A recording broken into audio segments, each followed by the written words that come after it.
Hello, ನಮಸ್ತೆ friends. ಇವತ್ತು ನಾನು ಮಾಡ್ತಾ ಇದ್ದೀನಿ ಬಾಳಿಕಾಯಿ ಚಿಪ್ಸ್.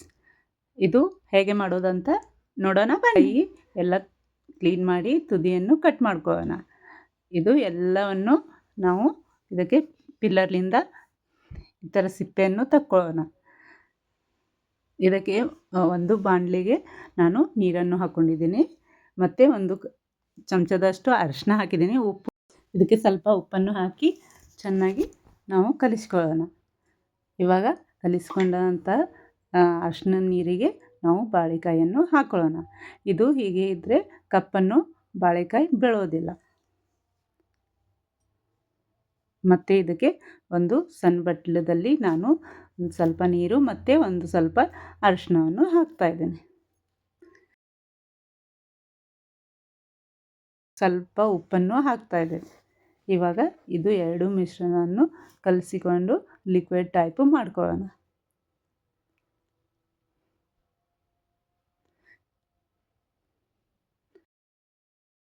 ನಾನು ಒಂದು ಬಾಣಲಿಗೆ ಎಣ್ಣೆಯನ್ನು ಬಿಸಿ ಇಟ್ಟಿದ್ದೆ, ಅದಕ್ಕೆ ಎಲ್ಲ ಚಿಪ್ಸನ್ನು ನಾನು ಹಾಕ್ತಾ ಇದ್ದೇನೆ. ಬಾಳೆಕಾಯಿ ಚಿಪ್ಸನ್ನು ಭಾಳ ರುಚಿಯಾಗಿ ಆಗುತ್ತದೆ.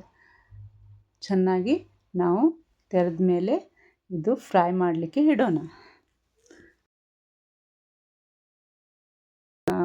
ಸಂಡಿಗೆಯನ್ನು ಕರಿಯೋ ಜಾರ ತಗೊಂಡು ಚೆನ್ನಾಗಿ ಎಣ್ಣೆಯಲ್ಲಿ ಫ್ರೈ ಮಾಡ್ತಾ ಇದ್ದೇನೆ.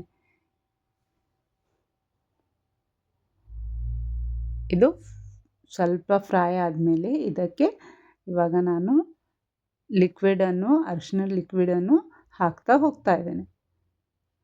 ಅಂದರೆ ಸ್ವಲ್ಪ ಕಲರ್ ಆಗುತ್ತದೆ. ಅಂಗಡಿಯಲ್ಲಿ ತಂದು ತಿನ್ನೋಕ್ಕಿಂತ ಮನೆಯಲ್ಲೇ ಮಾಡಿಕೊಂಡ್ರೆ ಬಹಳ ಹೆಲ್ದಿ ಆ್ಯಂಡ್ ಟೇಸ್ಟಿನೂ ಇರುತ್ತದೆ.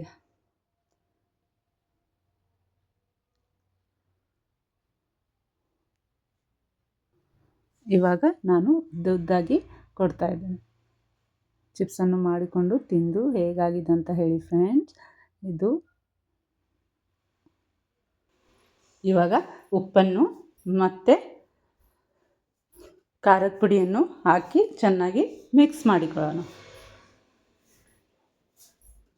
ಫ್ರೆಂಡ್ಸ್, ಇದು ಖಾರವಾಗಿ ಚೆನ್ನಾಗಿರುತ್ತದೆ. ನಾನು ಎರಡು ಥರ, ಒಂದು ಸಪ್ಪಂದು ಒಂದು ಖಾರಾಗಿ ಚಿಪ್ಸನ್ನು ಮಾಡಿದ್ದೇನೆ. ನೋಡಿ ಫ್ರೆಂಡ್ಸ್, ಇವಾಗ ಎಷ್ಟು ಕ್ರಿಸ್ಪಿಯಾಗಿ ಆಗಿದೆ. Thank you.